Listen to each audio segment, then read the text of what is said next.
Assalamualaikum warahmatullahi wabarakatuh. Waalaikumsalam warahmatullahi wabarakatuh. Kami dari kelompok Kerajaan Islam di Sumatera ingin mempresentasikan hasil kerja kelompok kami. Perkenalkan, saya Muhammad Zaki Ihsan Maulana, absen 23. Saya Muhammad Abdul absen 24. Saya Deva Fitrianto, absen 15. Saya Sandi Syam Albani, absen 31. Saya Albara Limatudwi, absen 3. Kerajaan Samudra Pasai.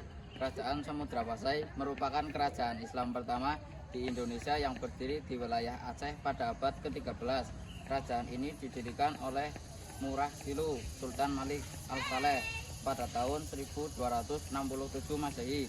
Kerajaan Samudra Pasai mencapai masa kejayaan sebagai pusat perdagangan dan penyebaran Islam di Nusantara.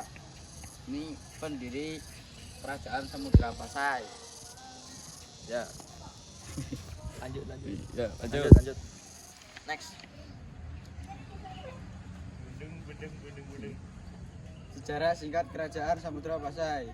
Pendirian dan masa awal Kerajaan Samudra Pasai berdiri di wilayah pesisir Aceh yang merupakan jalur perdagangan internasional penting.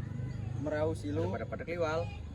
yang kemudian menjadi Sultan Malik Al-Saleh memainkan peran penting dalam pendirian dan perkembangan kerajaan ini. Masa kejayaan Kerajaan Samudra Pasai berkembang pesat sebagai pusat perdagangan dan penyebaran Islam Nusantara. Kerajaan ini menjalin hubungan diplomatik dengan negara-negara lain seperti India dan Tiongkok. Kerajaan Samudra Pasai mengalami kemunduran dan runtuh pada awal abad ke-16 akibat serangan Portugis dengan perebutan kekuasaan internal.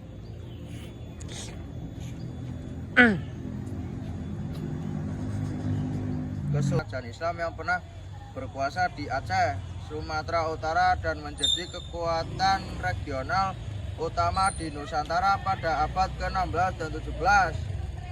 Kerajaan ini didirikan oleh Sultan Ali Muhayyad Shah pada tahun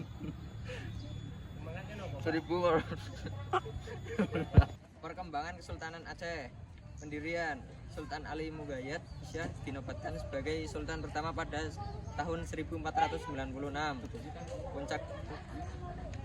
Ini foto dari Sultan Ali Muhayyad Shah. Ya.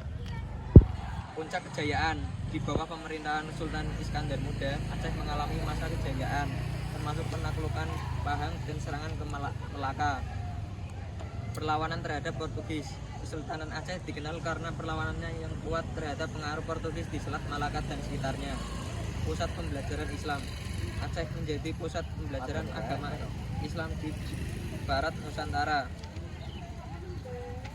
Faktor-faktor yang mempengaruhi keruntuhan Kesultanan Aceh. 1. Perebutan kekuasaan. Perang saudara dan perebutan takhta di antara para pewaris sultan menjadi faktor utama keruntuhan. 2. Kekuatan Belanda. Pengaruh Belanda di Pulau Sumatera dan Selat Malaka semakin kuat sehingga Aceh kehilangan kendali atas perdagangan dan wilayahnya. 3. Pemberontakan internal. Pemberontakan di berbagai daerah juga turut melemahkan Kesultanan Aceh.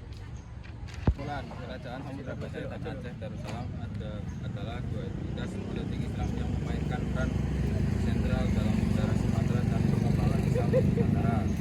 Samudra Pasai sebagai kerajaan Islam pertama di kawasan ini membuka jalan bagi penyebaran ajaran Islam melalui jalur perdagangan dan interaksi budaya. Keberadaannya sebagai pusat niaga internasional juga menorehkan catatan penting dalam sejarah ekonomi maritim Asia Tenggara.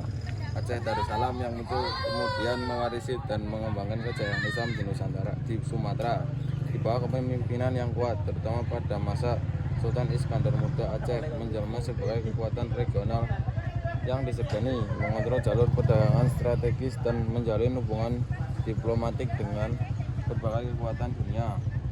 Penerapan syariat Islam yang kuat dan perkembangan tradisi keislaman yang kaya menjadi ciri khas kerajaan ini. Meskipun keduanya pada akhirnya mengalami kemunduran, warisan Samudra Pasai dan Aceh Darussalam tetap abadi. Kontribusi mereka dalam penyebaran Islam, pengembangan hukum Islam, serta pembentukan identitas budaya yang bernafaskan Islam merupakan bagian tak terpisahkan dari sejarah Indonesia. Semangat perlawanan Aceh terhadap kolonialisme juga menjadi simbol kegigihan dan cinta tanah air.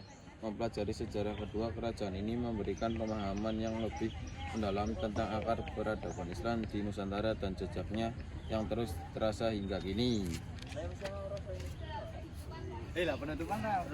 Sekian dari kami, selebihnya mohon maaf. Wassalamualaikum warahmatullahi wabarakatuh. Dari kami kurang lebihnya mohon maaf. Wassalamualaikum warahmatullahi wabarakatuh. Waalaikumsalam warahmatullahi wabarakatuh. Kasih kan, Bang.